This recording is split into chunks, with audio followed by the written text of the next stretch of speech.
жылқыны сән үшін ұстауға айналды ғой.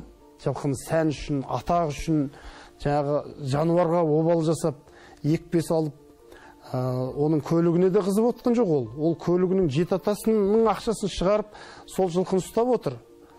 Бірақ жалған атақтың әңгімесі да, ол ана жылқының обал сауабын көріп отқан жоқ. Мен сол бір жылқы туралы балладан бар. Сол жылқыға жаным ашытты. Мен сол жалған атбегілерден сол жылқының барлығын алып қашып барымта жасап кеткім келетін қазақпын қазір. Мен 8 жасымда атқа шапқан қазақпын. Мен әкем Монғолия қазақтарының ішіндегі атақты атбегілерінің бірі. Мен әкемнің 2 атының бас сүйегін көшіріп алып келдім. Қазір біреуі өзім үйімде тұр. Астанада бірі Үржарда бүркітші ағам бар ғой, Тәттімбет деген. Соның әкемнің қара шаңырағы қой, сол үйде тұр. Ол 72 жылы өлген лайық аты мен 74 жылы өлген Көкала жорғасының бас сүйегі.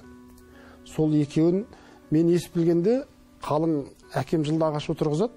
Оның ішінде адам баспайды, не мал баспайды, 2 аттың бас сүйегі жататын. Енді ол мен туғаннан бұрын сол өлген жылқыларын ғой. Енді картейіп өлген, сойып алған. Бірақ біреу атақты жорға, біреу атақты жүйрігі болған. 500 аттан келген алаяқ ат. 32 рет Аламанда бірінші келген ат. Соның көктемде арықпен су келген кезде, арықпен суды бұрып, жануарларым шөлдеп жатыр ғой деп әкем суаратын. Сол 2 аттың бас сүйегін мен 18 жылдан кейін барып Баян-өлгейден өзіміздің туған жерімізден самолетпен көшіріп алып келдім. Алып келіп, музейдің реставраторларына тазалатып, анау сапасын қайтаратын дәрілерін құйғызып, кәдімгі композиция жасап іліп қойдым.